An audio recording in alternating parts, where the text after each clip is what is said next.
Dayton, the city of Beaver Creek has declared a state of emergency because of damage there. In fact, areas in the city are closed down and there are search and rescue efforts underway at this time. Yeah, it's absolutely just awful. Jennifer, here in studio, we're seeing more of that damage in videos. And that's exactly it. Now we're starting to see really the impact that these storms had. Of course, reports of storm damage just continue to flood the newsroom this morning. One of the hardest hit areas appears to be Montgomery County. Our sister station, WDTN, spoke with Trotwood's mayor, who says extensive damage has been reported citywide. Even some injuries have been confirmed, but the mayor could not immediately say how many people were hurt nor the extent of those injuries. But you see downed power lines, damaged homes and trees. Well, Montgomery County Sheriff Rob Streck also tells us that his office has received multiple reports of collapsed homes and damaged roofs as well. Those who rode out the storms tell us it was the scariest moment of their lives.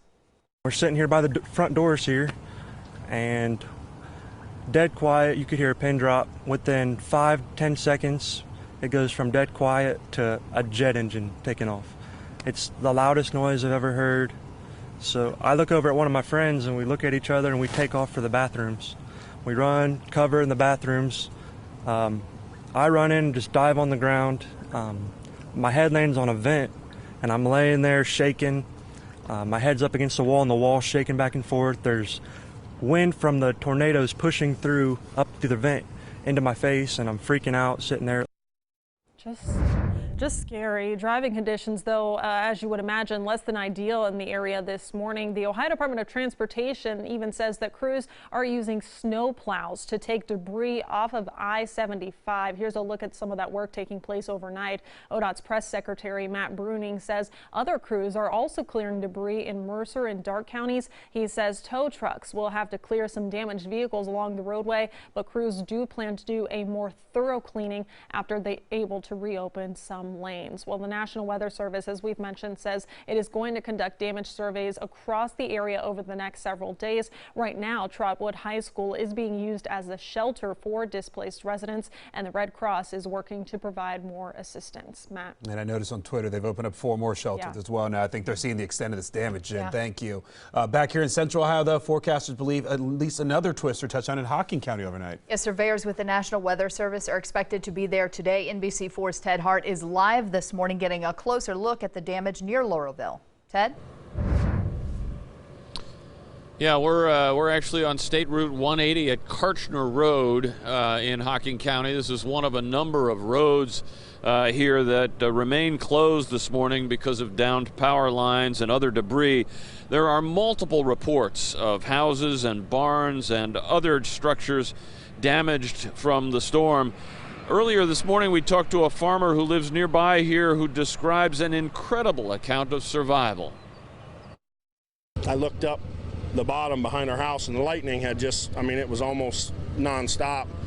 And I looked up behind the house, and sure enough, there's a tornado come right down the field, and I mean, it dead centered my house. Within, I grabbed my wife and baby, and we dove underneath the stairs, and I told her, I said, start praying to the good God we worship. I said, that's the only thing going to get us through here. And my house literally fell down around me and my wife and 10-month-old baby. And we're hearing that there are similar reports of homes, other homes destroyed here in Hocking County. No reports, though, of any serious injuries. And first responders say if you don't need to be in this area, they suggest you stay away. And if you see a downed power line, don't go near it. Local for you and live in Hocking County, Ted Hart, NBC4. Good advice there, Ted. Thank you very much. Now, not too far away from where Ted is this morning, our overnight photographer Ronnie Clark captured these overturned semi-trucks in Pickaway County. The sheriff's office confirms the last night's storms caused this to happen at the Love's Travel shop near Circleville. Fortunately, no injuries were reported. We were told that one of those truck drivers was inside one of those cabs when it overturned, which is absolutely terrifying. But again, no injuries to report. Also getting our first look at least one of the reported tornadoes that touched down overnight. Look in the middle of your screen there. A sheriff's deputy in Pickaway County sharing this photo with us. If you look closely, you can see a tornado was captured on this cruiser's dash camera. So again, that is such a clear funnel. Yeah, it's a scary, scary night in a lot of parts of the area. And right now we're keeping a close eye on power outages across the state. You know, there aren't too many reported here in central Ohio, but in the Dayton area, as you may imagine, tens of thousands of customers without electricity. We're told that DP&L predicts there will be a multi-day effort to get the lights back on in that area. Stay with NBC4 throughout the day. We'll be in close contact with storm surveyors and first responders. We'll provide those updates for you on air and online at NBC4i.com. You can also share your photos and video with us. We'd love to see what you're seeing in your neighborhoods. Of course, 6 a.m. a lot of people heading back to work after the long holiday weekend. And Jen, how are the roads looking? Well, here in Columbus, everything is moving right along. We're really not seeing many issues here, but of course it's more to our south where folks who are heading back to work may not today, or maybe it'll take them a little extra longer to get there. If you can see right now, our road weather index thankfully is nice and clear. So we're not talking about any continuing rain or any severe storms at the moment. Roadways are drying out here in Columbus as well, but I do want to update you on some closures we were watching very closely